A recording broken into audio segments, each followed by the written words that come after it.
నమస్తే రమ్మగారు. నమస్తే జయ. రమ్మగారు, పూర్వకాలంలో తల్లి అల్లం, పెళ్ళం బెల్లం ఇలా అనేవాళ్ళు. ఇలాంటి మాటలు వినేవాళ్ళం.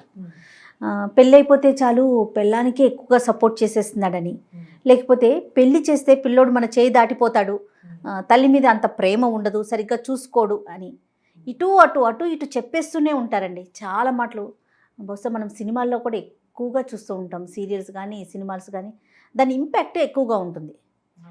అబ్బాయికి పెళ్ళి అయిందా ఇక అంతే సంగతులు, పెళ్ళం కొంగు పట్టుకుని తిరుగుతూ ఉంటాడు అనేసి, తల్లిని పట్టించుకోడని, ఇలాంటి డైలాగ్స్ని అది అంటే ఇవి బహుశా ఆ రోజుల్లో అప్పట్లో ఏమైనా ఉండేవా, నిజంగానే అలా జరిగేదా, దీన్ని ఎలా తీసుకోవాలి? ఇప్పుడు కొంత మారిందేమని నేను అనుకుంటా. ఎందుకంటే ఆడపిల్లలు ఉద్యోగాలు చేసేస్తున్నారు, బయటికి వెళ్ళిపోతున్నారు, ఇంట్లోనే ఉండి సాధించడం కానీ సాధించబడటం కానీ తగ్గిపోయిందని నా అభిప్రాయం.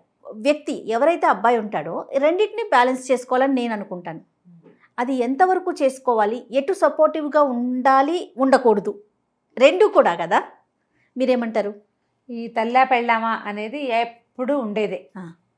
తల్లులు మగపిల్లలకి 25 ఏళ్ళు 23 24 ఏళ్ళు రాగానే పెళ్లి సంబంధం పెళ్ళి పిల్లాడి పెళ్ళి, వాడి కలగబోయే సంతానం, వాటి మీద బోళ్ళని కళలు పెంచుకుంటారు. కోడలు చారెడు కళ్ళు బారెడు జడ ఉండాలి, తెల్లగా ఉండాలి, పండ్లు. అబ్బాయి సామాన్యంగా ఉంటాడు, మనవాడు మనకు అందమైన పిల్ల కావాలి, వినయంగా వందనంగా ఒద్దిగ్గా ఉండాలి, అన్ని పనులు రావాలి, సమర్థులుగా ఉండాలి, వాళ్ళ అమ్మ నాన్న బాగా డబ్బున్న వాళ్ళు అయి ఉండాలి, లేదా పెట్టుపోత బాగా చూడాలి, కొడుక్కి ముద్దు ముచ్చట జరగాలి. ఇట్లా బోల్డ్ అనే ఆశలు కోరికలు ఉద్దేశాలు ఉంటాయి. ఆ రోజైనా ఈ రోజైనా కూడా, ఏ రోజైనా నా కొడుకుకి బాగుండాలి అన్న కోరిక సార్వజనీన తల్లుల కోరిక. వారికి ఆడపిల్లలు ఉన్నా కూడా ఇలాంటి కోరికలు ఉంటాయి. వాళ్ళకి ఆడపిల్లలు ఉన్నా కూడా, తమ పిల్లలు సామాన్యంగానే ఉన్నా కూడా ఈ ఊహ తప్పదు. ఎందుకంటే తల్లులకి తమ పిల్లల కంటే ఏది ఇంపార్టెంట్ కాదు. అలాగే ఆడపిల్లల తల్లులకు కూడా అలాగే ఉంటుంది. నలకూబరుడు కావాలి, వాడికి మంచి ఉద్యోగం ఉండాలి, ఆడబడిచి పోరు అత్తపోరు ఉండకూడదు, శుభ్రమైన సంపాదన, నా కూతురు మాటే సాగాలి, నా కూతురికి ముద్దు ముచ్చట అలకలు అన్నీ తీరాలి, అన్నీ సరదాగా ఉండాలి, నా కూతుర్ని అల్లుడు పువ్వుల పాన్ప మీద ఎక్కించి అదేదో పల్లకిలో ఊరేగించి ఎలాగో చూసుకోవాలని ఉంటుంది తల్లుల సహజమైన కోరికలు. సో ఇక్కడ మనం ఆడపిల్ల మగపిల్లాడ పక్కన పెడితే తల్లి అంతేనా? అక్కడి నుంచి ఆడపిల్ల పెళ్లి చేసుకునేది. ప్రతి పిల్లకి కూడా నన్ను బాగా చూసుకోవాలి, ముద్దుగా చూసుకోవాలి, జాగ్రత్తగా చూసుకోవాలి, నాన్న కాచి కాపాడినట్టుగా కాపాడాలి, అన్నయ్య సరదాగా చూసుకున్నట్టు చూసుకోవాలి, అమ్మ ముద్దు చేసినట్టు చూడాలి, అమ్మ ఎట్లా కడుపులో పెట్టుకుని కాపాడుకుంటుందో అట్లా భర్త కాపాడుకోవాలి. వాడే కదా జీవితం. వీళ్ళందరినీ వదిలేసి అక్కడికి వెళ్ళిపోతున్నప్పుడు అతనే అన్నీ చూసుకోవాలని ఆడపిల్లలకి అనిపించడం చాలా న్యాచురల్. ఇది కూడా దీంతో పాటు ప్లస్ వాళ్ళకి ఆస్తి ఉండాలి, అతనికి సంపాదన ఉండాలి, బాగా సంపాదించేస్తూ కూడా రోజు సాయంత్రం అయ్యేసరికి పెందరాళి ఇంటికి వచ్చేయాలి, అటు ఇటు చూడకూడదు, వాళ్ళ అమ్మ మాట వినకూడదు, వాళ్ళ చెల్లెలకి ఇంపార్టెన్స్ ఇవ్వకూడదు, నాకే ఇంపార్టెన్స్ ఇవ్వాలి, నేనే అతని జీవిత పరమావధిగా ఉండాలని ఖచ్చితంగా ఆడపిల్లలు కోరుకుంటారు. ఇవి రెండు మనం భలే మాట్లాడుకుంటాం. ఈ రెండిటి మీదే సినిమాలు ఉన్నాయి, కథలు ఉన్నాయి, నావెల్స్ ఉన్నాయి, సెటైర్లు ఉన్నాయి, నాటకాలు ఉన్నాయి. మగపిల్లవాడు ఏమనుకుంటాడో ఎవరికైనా తెలుసా? తండ్రి ఏమనుకుంటాడు? అసలు ఈ ప్రశ్నే లేదు రమ్ గారు. ఆడపిల్లల పెళ్లి గురించి నాన్నేమనుకుంటాడు, మగపిల్లాడి పెళ్లి గురించి నాన్నేమనుకుంటాడు, లేదా తన పెళ్లి గురించి కుర్రాడు ఏమనుకుంటాడు? ఆడపిల్లలు కోటి ఆశలు కోటి కోరికలతోటి అత్తారింట్లో అడుగు పెడతారు, ఇదే డైలాగులు వింటాం. మగపిల్లవాడు కోటి ఆశలతో వివాహం చేసుకున్నాడు అనే మాట ఎవరైనా చెప్తారా? కవులు, రచయితలు ఎవరు చెప్పరు. వాడు ఏడవలసిందే పాపం. అంతే. నేను తప్పు కాదు, నాకు కూడా కుమారులు ఉన్నారమ్మా, మీకు కొడుకులున్నారు గుర్తుపెట్టుకోండి అని చెప్పారు మొన్న ఒక ఆవిడ. ఎవరో గుర్తుపెట్టుకోవడం ఏంటి, అది సత్యం. నా కొడుకులు నేను గుర్తుపెట్టుకోను, నా కొడుకులు నాతో ఉంటారు, గుర్తుపెట్టుకునే విషయం కాదు కదా, అది ఉంటుంది, సత్యమైన విషయం, అది మర్చిపోయేది కాదుగా. మన విషయాన్ని మనం మర్చిపోతామా? మన ఒంటి తీరిని మనం మర్చిపోతామా? గుర్తు చేయాలా? నా కొడుకుల్ని నేను ఎందుకు మర్చిపోతాను? నాకు కూడా కుమారులు ఉన్నారు, నేను అలాగే అనుకుంటా. నాకు కూడా చక్కగా పెద్ద పెద్ద కళ్ళుండి, చక్కగా తల్లినిండా జుట్టుండి, బంగారు కొండలాగా ఉన్న అమ్మాయి కావాలి. మరి మాకు నువ్వు వద్దు, సహజం కదా. ఈ అబ్బాయిలు ఏం కోరుకుంటారనేది మనకి తెలియదు. నిజంగా వాళ్ళు ఏం కోరుకుంటారనే ప్రశ్నే ఉంటే గనక, ఆ ఆలోచనే ఉంటే నాకు క్వశ్చన్ అదే అయ్యి ఉండేదేమో బహుశా కదా రమ్మగారు. మనం ఇప్పుడు నువ్వు ఎప్పుడైనా అడిగావా? అదే కదా, అడగట్లేదు, ఎవరు అడగరు, ఎవరికి అక్కర్లేదు. ఎలా ఉండాలి రమ్మగారు ఇప్పుడు చెప్పండి. వాళ్ళు అబ్బాయి- ఏమనుకుంటారు? ఏమనుకోవచ్చు, అసలు ఏమనుకుంటారో మనకు కూడా తెలియదు, ఎలా అనుకుని ఉండొచ్చు అని ఊహించాలి. అంతే. ఇప్పుడు ఈ తల్లా పెళ్ళామా అంటే అబ్బాయికి తల్లి కావాలి, పెళ్ళాము కావాలి. తనకి తన జీవితాన్ని పంచిన తల్లి, పుట్టి జీవితాన్ని ఇచ్చిన తల్లి కావాలి, తనతో జీవితాన్ని పంచుకునే భార్య కావాలి. వీళ్ళిద్దరి మధ్యలో బ్యాలెన్స్ చేసుకోవటం అబ్బాయికి రావాలి. కత్తి మీద సాము, చిరతపులి మీద ప్రయాణం, పులి నోట్లో తలబెట్టడం, సింహం బోన్లోకి వెళ్ళటం, ఇన్ని చాలా కొద్దిమంది అవలీలగా, క్యాజువల్గా, సింపుల్గా, హాయిగా చేసేస్తారు. చాలా కొద్దిమంది అని చెప్పారు. అదే కదా. ఎందుకంటే కొద్ది ఇళ్లలోనే అత్తకి కోడలికి తగాదాలు ఉండవు, పెద్దగా పోట్లాట్లు ఉండవు, ఏవో చిన్న మాట తేడాలే తప్పిస్తే హైరాణాలు ఉండవు, సాఫీగా తాపీగా వెళ్ళిపోతాయి. కొన్ని చోట్ల వెళ్ళవు. అటు అమ్మైనా లాగేస్తుంది, ఇటు భార్య అయినా లాగేస్తుంది. ఏటికొకళ్ళు కోటికొకళ్ళు లాగుతారు. ఎవరికి చెప్పినా ఇంకొకరు హర్ట్ అయిపోతారు. రెండో వాళ్ళు హర్ట్ అవుతారు. అమ్మ ఏదో అంటుంది, మీ అమ్మ ఇలా అందంటుంది అమ్మాయి రాగానే, ఇతను ఏదో ఆఫీస్ చిరాకులో ఉంటాడు, ఇదిగా మాలా అన్నా అంటాడు. అద్దుగో మొదలు పెళ్ళని చెప్పింది ఎక్కువైపోయింది. ఒకవేళ భార్య ఏం చెప్పలేదు, అమ్మాయి ఊరుకుందనుకో, అది బంగారు తల్లి పాపం, ఊరుకుంటుంది. రాగానే అమ్మ చెప్తుంది, మా అమ్మతో ఇలా మాట్లాడతావా అని పెళ్ళాన్ని కొట్టేస్తాడు, కేకలేస్తాడు, తిడతాడు, అంతే. ఇక అప్పటి నుంచి వీళ్ళిద్దరు అన్బన్ స్టార్ట్. తన వల్ల ఇలాంటి మాటల వల్ల కొడుకు కాపురానికి చెడతాడేమోనని తల్లి భావించదు, ఏ తల్లులు భావించరు. మనం పెళ్లి చేసింది వాళ్ళిద్దరూ కలిసి ఉండటం కోసం అని మర్చిపోతారు. ఎక్కడ ఎక్కువ కలిసి ఉంటారో అని భావిస్తూ ఉంటారు. అందరూ అని చెప్పట్లేదమ్మా, సాధారణంగా ఇలా జరుగుతుంది. నన్ను అది చెప్పేస్తుందేమో, అమ్మాయి చెప్పేస్తుందేమో, నన్ను చెడు అనుకుంటాడేమో, నా కొడుకు నా నుంచి వేరైపోతాడేమో అన్న హైరాణతోటి తల్లి చెప్పేస్తుంది. నేను ఇతని కోసం ఇల్లు వాకిలి వదిలిపెట్టి వచ్చాను కదా అని భార్య చెప్పేస్తుంది. వీళ్ళమ్మ నన్నంటే ఎట్లా, అమ్మని కట్టాలి, ఎప్పుడు వాళ్ళ అమ్మని ఏమండు నన్నే అంటాడంటారు. చాలామంది నాకు వచ్చే ఫోన్లలో ఆడపిల్లలు ఇలా చెప్తారు, వాళ్ళ అమ్మని ఏమంటే వాళ్ళ అమ్మని ఎట్లా కంట్రోల్ చేస్తాడు అతను, అమ్మల్ని కంట్రోల్ చేయలేకపోతారు. అవును. తల్లుల దౌష్ట్యాన్ని, దుర్మార్గాన్ని అర్థం చేసుకోలేరు. అదంతా న్యాచురల్గా తోస్తుంది. భార్యల్ని కేకలేస్తారు, భార్యల్ని కంట్రోల్ చేయాలని. అంటే అర్థం చేసుకోలేరా రమ్మగారు, లేకుంటే చెప్పకూడదు అనే ఒక భావంతో చెప్పలేకపోతారా? చెప్పకూడదు, వాళ్ళకి అర్థము కాదు జయ. ఇప్పుడు ఎప్పుడు కసురుకుంటూ మాట్లాడే తల్లి. ఇప్పుడు నేను నా పెద్దానికి పాఠం చెప్తా, అన్నిటికీ పాఠాలే, ఏవి మామూలు నార్మల్ మాట్లాడు.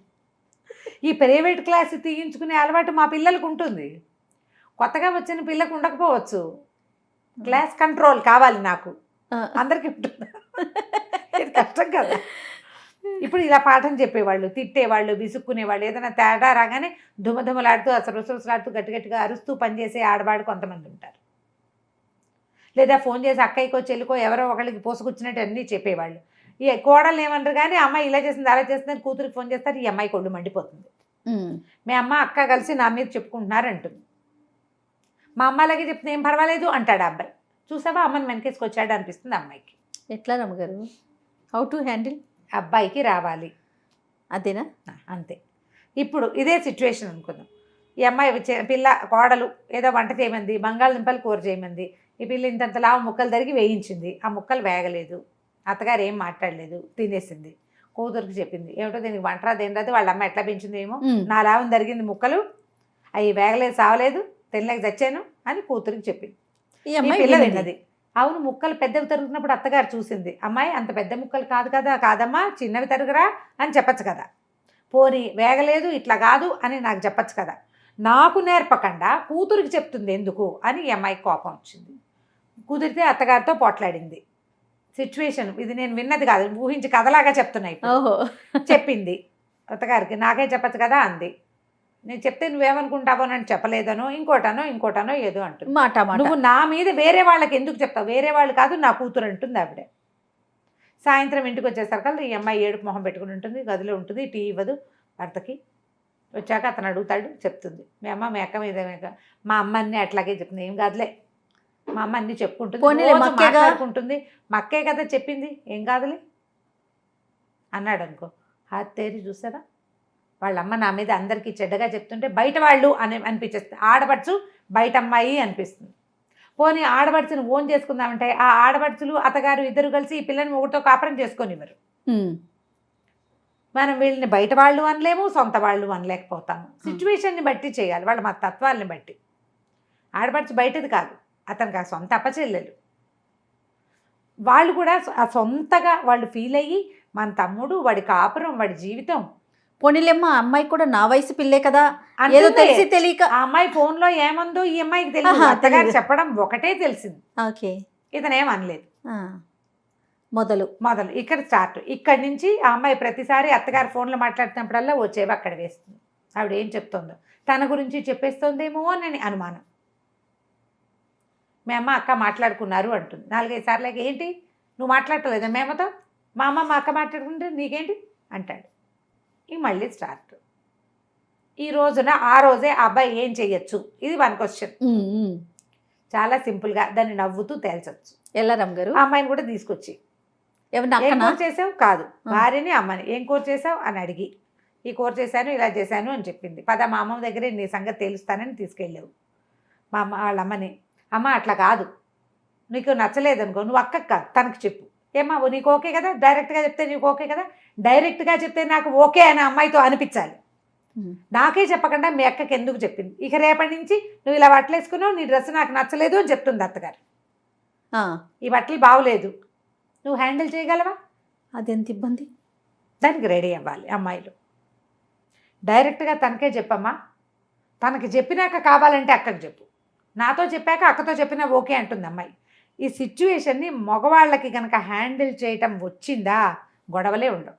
అంటే ఇంకా వెనకాల మాటలు లేవు, ఎదురుగుండా ఒక్కసారి మాట్లాడేసుకుంటే అంతటితో తెగిపోతుంది, అంతటితో ఆగుతుంది. ఇట్లా 4-5 సిచ్యువేషన్లు చేశాక వీడితో గోల ఎందుకని అమ్మాయి చెప్పడం మానేస్తుంది, తల్లి కూడా తగ్గిపోతుంది. ఇది ఎట్లా అవుతుందంటే ఒక్కొక్క చోట మగపిల్లలు ఒక్కో రకంగా రియాక్ట్ అవుతారు. అత్తగారు భార్య వాళ్ళ మీద ఎక్కువ, అత్తగారి మీద మర్యాద ఎక్కువ, ఆవిడ బాగా ముద్దుగా చూస్తుంది, అల్లుడికి అన్నీ ఏం కావాలో అవన్నీ చేసేస్తుంది, అతనికి నచ్చినట్టుగా వంట చేసి పెడుతుంది, ఆవిడ మాట కాదనకూడదని ఉంటుంది అబ్బాయికి. అదిగో అత్తగారి మాట వింటున్నాడు అనిపిస్తుంది వాళ్ళ అమ్మకి. మరి బాగా సాగిచ్చే వాళ్ళని కాదని ఎందుకంటారు ఎవరైనా? అంతేగా. అమ్మ సాగిస్తుంది, అప్పుడు కొత్తగా వచ్చిన ఆవిడ కూడా అంత ముద్దుగా అంత మర్యాదగా నువ్వే మాకు ఇంపార్టెంట్ అన్నట్టు చేస్తుంటే అత్తగారి మాట వినకూడదు అనిపిస్తుంది. కానీ మనం భార్యతో ఒక పిల్లతో కాపురం చేసుకుని సంసారం ముందుకు తీసుకెళ్ళడానికే పెళ్లి చేశాము అనే విషయాన్ని తల్లులు మర్చిపోతారు. ఈ విషయాలు చెప్తే వీళ్ళిద్దరికీ గొడవ అవుతుంది, తన కొడుకు సంసార జీవితం పాడవుతుంది అని ఇంగితం పడదు. ఆ అమ్మాయి కూడా నేను బయట నుంచి వచ్చాను, నేను వీళ్ళతో అడ్జస్ట్ అవ్వాలి, నేను కొన్ని రోజులు పడుతుంది, వీళ్ళని నేను అలవాటు చేసుకోవాలి, ఈవిడ పందా ఇంత, ఈవిడ పద్ధతి ఇది, మన పద్ధతి ప్రకారం మనం ఉందాం అని అర్థం చేసుకోరు. వీళ్ళు కూడా ఏం చేస్తారని అమ్మాయిలు కూడా మా అత్తగారి నుంచుంది కూర్చుంది వంట చేసింది చేయలేదు, నాతోనే చేయించింది, ఆ పని అంతా చేయించింది, అవన్నీ అమ్మకు ఫోన్ చేసి చెప్తారు. ఇక ఆడపిల్లల తల్లుడు ఎందుకు ఊరుకుంటారమ్మా? కొద్దిమంది మాత్రం 50-50 ఉన్నారు ఇప్పుడు. కొద్దిమంది అత్తారింట్లో అట్టనే ఉంటుందే అని చెప్తారు. మీ నాయనమ్మ మాత్రం నన్ను సాధించలేదు అమ్మడు, అలాగే ఉంటుంది, 2 రోజులు సర్దుకో, బుద్ధిగా ఉండు అని చెప్పే తల్లులు ఉన్నారమ్మా, ఇప్పటికీ ఉన్నారు, లేరని నేను అంటలా. నాకు ఫోన్ చేస్తారు కదా, నేను అందరికి చెప్తా, సర్దుకోవాలమ్మా, సర్దుబాటే జీవితం, సర్దుకో, ఎవరితోటైనా మనకి అడ్జస్ట్మెంట్ తప్పదు. నేను ఈ డైలాగ్ నీతోటి చెప్తారు కదా ఎన్నోసార్లు అనుకుంటా, అడ్జస్ట్ అవ్వాల్సిందే, మనం అవ్వకుండా జీవితం నడవదు. తల్లు కొంతమంది ఆ గాడిద గుడ్డు నువ్వు లేచి చేయబాక, ఏం చేస్తుందో చూద్దాం, నువ్వు చేయకు, నాకు రాదని చెప్పు, వంకాయ కూర చేయమంది, ఎట్లా చేయాలి అని అడిగింది కూతురు. తల్లి ఏం చేయాలి, బుద్ధిమంతురాలైన తల్లి వంకాయ కూర ఇట్లా ఇట్లా చేయాలి, ఇంకో ఇట్లా చెయ్యి, ఫోన్ దగ్గర పెట్టుకో అని చెప్తారు. చెప్పేవాళ్ళు ఉన్నారు కదా, ఉన్నారు, నువ్వు ఒప్పుకుంటావు. ఇప్పుడు మన కామెంట్స్ 100 రావాలి దీని మీద. అవునండి, 100% ఖచ్చితంగా. మా అమ్మ చెప్తుంది, లేదా నేను నా కూతురికి చెప్పా, మా వదిన అలాగే చెప్తుంది, కూర ఎట్లా చేయాలో ఫోన్ దగ్గర పెట్టుకో, మనకు అవకాశం ఉంది కదా, అంతే చేస్తావు, చేయిస్తుంది. ఇప్పుడు చేయొద్దు, మానేసేయి, నాకు రాదని చెప్పు, నాకు ఆవిడేదో ఒక కారం పెట్టి చేయమంది, నాకు అది రాదు, వేపుడే వచ్చని చెప్పు, వేపుడే చేయి, ఏం చేస్తుందో చూద్దాం. ఈ ఫర్మాయిష్లు ఏమిటి హోటల్లో లాగా అని ఎంకరేజ్ చేసేవాళ్ళు ఒక 20% ఉంటారు. గొడవలకి వీళ్ళు కూడా కారణం అవుతారు కదా. అవును కదా. మనం పిల్లల పెళ్ళిళ్ళు, ఆడపిల్ల కానీ మగపిల్లాడు కానీ ఎక్కడెక్కడెక్కడెక్కడి నుంచో తీసుకొచ్చి చేసుకుంటాం సంబంధాలు. సముద్రంలో ఉప్పు, చెట్టు మీద ఉసిరికాయ అని కలిపినట్టుగా కలుపుకుంటాం, అంతే కదా. అవును, పెళ్ళంటే మరి ఎక్కడ ఉప్పు ఎక్కడ పుట్టింది, ఉసిరికాయ ఎక్కడ పుట్టింది, ఆ 2 కలిస్తేనే బతికుంటాయి అవి. ఆ పచ్చడి బతికెట్లా ఉంటుంది? ఆ రెండు సరిగ్గా కలవాలి. సమపాళ్లల్లో కలిస్తేనే, ఉప్పు సరిపడా ఉంటేనే కాయ ఉంటుంది, లేకపోతే ఉండదు కదా. కరెక్ట్ అండి. ఇది కూడా అంతే. ఇవి రెండు ఒక పద్ధతి కలిగినవా? కాదు. ఒక చోట పుట్టినవా? అస్సలు కాదు. మరి మనం కూడా అంతే కదా, అడ్జస్ట్ అవ్వాలి. వాళ్ళు వీళ్ళు కూడా. అమ్మాయి ఏదైనా మీ అమ్మ మీద, అబ్బాయి అమ్మ మీద చెప్తే అది విషయం ఏంటో కొంచెం అర్థం చేసుకుని ఆ అమ్మాయికి నచ్చ చెప్పుకోవటం, లేదా తల్లికి ఇన్ ప్రైవేట్ 2 వాక్యాలు, అమ్మ అట్లా అనద్దు, తను ఫీల్ అవుతుంది అని చెప్పేసి, అది హార్ష్గా అక్కడ చేయొద్దు, ఇక్కడ చేయొద్దు. చేయకపోతే ఈ బ్యాలెన్స్ కుదురుతుంది. తల్లి ఎప్పుడూ తల్లే, భార్య అందుకు తీసిపోయింది కాదు. ఆమె నీ పిల్లలకి తల్లి అవుతుంది రేపొద్దున. ఇద్దరూ తల్లులే కదా. ఎవరికి ఇవ్వాల్సిన ఇంపార్టెన్స్ వాళ్ళకి ఇచ్చి తీరవలసిందే. ఎప్పుడూ పెళ్ళాం ఎక్కువ కాదు, లేదా తల్లి తక్కువ కాదు. తల్లి ఎక్కువ కాదు, పెళ్ళాం తక్కువ కాదు. ఇద్దరూ సమానమే, 2 కళ్ళు. నేను మా ఇంటికి వచ్చాక నీ బోడి పెత్తనం ఏంటి, నా పెత్తనమే చెల్తుందని అత్తగారు అనడానికి వీల్లేదు. రేపొద్దున ఈ ఇల్లు అమ్మాయి స్వాధీనంలోకి వెళ్ళిపోతుంది. నీ కొడుకునే ఇచ్చి చేసేసావు, ఇంకా అలా మాట్లాడితే ఎలా కుదురుతుంది? మనం కూడా ఆలోచించాలి కదా. అవును. పెళ్ళిళ్ళు చేసే ముందు మీరు ప్రిపేర్ అవ్వండి ప్రాక్టికల్గా. మొన్నటి దాకా ఏం చెప్పాం? అమ్మాయి అబ్బాయి ప్రిపేర్ అవ్వాలని చెప్పాం. అవును. అత్తగారులు ప్రిపేర్ అవ్వాలి ఖచ్చితంగా. ఆడపిల్లల తల్లిదండ్రులు, మగపిల్లల తల్లిదండ్రులు కూడా. ఇదివరకట్లాగానే కాకుండా ఇప్పుడు ఉమ్మడి కుటుంబాల ఆలోచన మంచిదే అయినప్పటికీ పిల్లలు వాళ్ళ ఆఫీసులకు దగ్గరగా ఉంటామంటే వాళ్ళ సొంత సంసారం వాళ్ళని పెట్టుకోనివ్వండి. బలువు సులువు తెలుస్తుంది. వేరే ఊళ్ళల్లో కాపరాలు పెట్టుకునే వాళ్ళు ఓకే, నా దగ్గరే ఉండాలి, నీ బట్టలు కూడా నా ఇష్ట ప్రకారమే చేయాలి, నువ్వు నుంచుంటా నా ఇష్ట ప్రకారమే నుంచోవాలి, నువ్వు ఏం చేసినా నా ఇష్టమే అని అనడానికి వీలు లేదు. ఈరోజు అది కాదు. వాళ్ళు లేనిపోయిన ప్రెషర్కి గురై ఏదైనా అనారోగ్యాలు తెచ్చేసుకుంటారు. నీ కూతురైతే నువ్వేం చేస్తావో నీ కోడలతోటి నువ్వు అది చేయాలి ప్రతిసారి. ఇప్పుడు మన పిల్లని, మన ఇంటికి వచ్చిన కోడలు ఎలా ఉండాలని మనం కోరుకుంటామో మనం బయటికి పంపించిన కూతురు కూడా అలాగే ఉండాలి పద్ధతిగా అని ఆలోచించుకోవాలి. ఆ తల్లి ఈ తల్లి కూడా ఆలోచించాలి. ఈ ఇద్దరు తల్లులు సరిగ్గా ఉంటే ఆ మధ్యలో ఉన్న కుర్రాడు కరెక్ట్గా బ్యాలెన్స్ చేయగలుగుతాడు. సో ఇప్పుడు ఎవరు సరి చేయాలంటావు దీన్ని? తల్లులే సరి చేసుకోవాలి. తల్లులు, వచ్చిన మధ్యలో ఉండేటువంటి మగ మనిషి, వీళ్ళు కనుక సరిగ్గా ఉంటే ఈ అమ్మాయిల్ని ఈజీగా హ్యాండిల్ చేసిస్తారు. తర్వాత తరంలో నేర్చుకుంటారు అది. ఎస్, రేపు మళ్ళీ వాళ్ళు తల్లి అవుతారు, వాళ్ళు అత్త అవుతారు, కోడలు. తరంలో కనుక దీన్ని ఫిక్స్ చేస్తే అది తర్వాత తరాలకి ఆటోమేటిక్గా వెళ్ళిపోతుంది. కొంచెం కష్టం, బ్యాలెన్సింగ్ ఎప్పుడు కష్టం. ఇది ఎలా ఉంటుందంటే తాడు మీద గడపట్టుకుని నడవటం లాగా అనమాట. జాగ్రత్తగా నడిస్తే చక్కగా వెళ్ళిపోతుంది జీవితం సజావుగా. రైట్ రమ్ గారు, నమస్తే. నమస్తే.